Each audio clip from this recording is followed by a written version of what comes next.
With concern growing over his closed-door fundraiser policy, take a look at how Pete Buttigieg answers questions about whether this policy might change.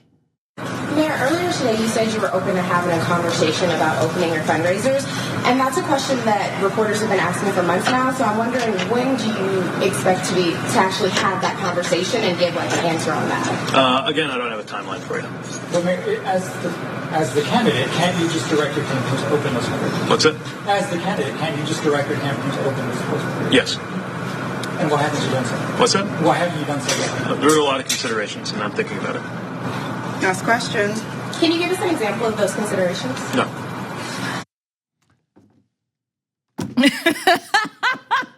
Sorry. What are you supposed to say to that? That is, I think the Trump answer. The only thing you can say is, who do you think you are, Pete Buttigieg? That was one of the smuggest videos I've ever seen from a politician. Like, I should have requested it. We have to zoom in on his face. We can't, but take a look at the little smile. Like, it's gonna take a little bit. I apologize, I didn't prep for this. This is my bad, this is my bad. But anyway, he's asked serious questions about whether there's undue influence behind the scenes by billionaires, and there's already many billionaires that are supporting Pete Buttigieg, which is noteworthy considering the fact that literally no one knew who he was 6 months ago. Except for black people in South Bend, but. That's true, yeah, exactly. So there's, I think, justifiable concern about that. Could he change it? Yes. Is he going to? There's considerations. Could you explain at all what those are? Nope, because I don't have to. That's the unspoken part.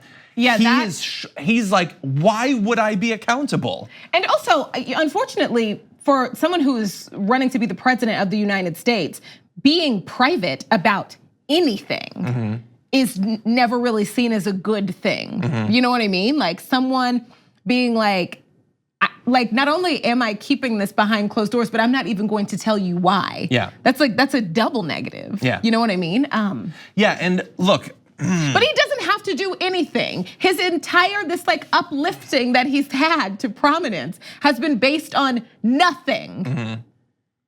So he's rolling with that. Or I would say, devil's advocate, it's based on him sending the right signals that he is a potential replacement for Joe Biden. If you're worried that Sanders or Warren are too extreme and you just want to go back to 2015, but Buttigieg is doing what's necessary to make you think he'd do that. No, because there are 94 candidates in between that. The only, why. It is not because people want a replacement that is not Bernie or Elizabeth Warren, but not Biden. That is Biden-like, but not them. You don't think that's what it is? I think that there would be 8 different people before you get to this person. But I think there have been several other people. Has been uplifted to prominence is because of what he looks like. I agree, but I think probably a lot of the people that in the past month have started supporting Buttigieg, some of them were Harris supporters. Like she jumped up for a while and then tailed off. It seemed like Warren went up, tailed off a little bit more, but she stayed a little bit higher.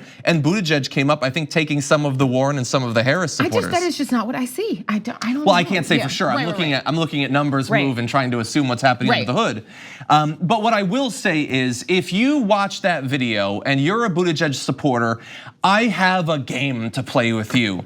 What is a non-scary explanation for why he both doesn't want the closed door fundraisers to end and refuses to say why he likes them so much?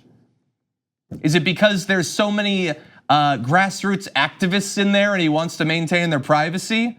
No, that's not why. What are these millionaires and billionaires saying behind the scenes that he wants to make sure that you're not hearing? And more importantly, what is he saying to them that he does not want you to hear about? Right, like are they playing the secret recording that the police chief made in South Bend that we also can't know about? There's a lot of stuff we can't know about. What's happening behind these doors? Yeah. There's a lot, I get wanting to have some secrets, but when you're coming to this race with the least experience out of literally anyone there, hell, Marianne Williamson's published a bunch of books, that's something.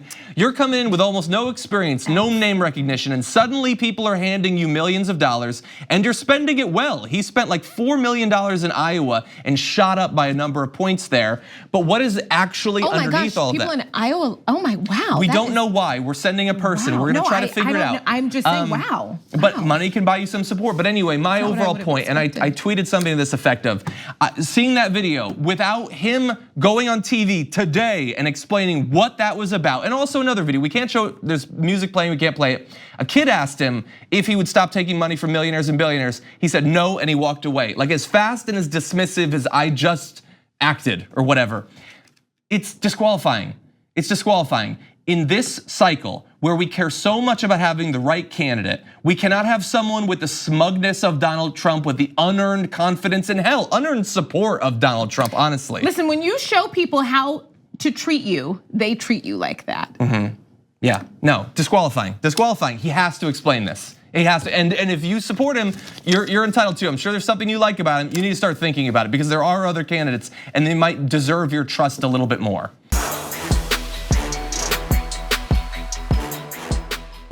For more political news breakdowns, interviews, stories of activism, and me trying my hardest to care about the occasional big celebrity news story, subscribe to our YouTube channel at youtube.com/thedamagereport.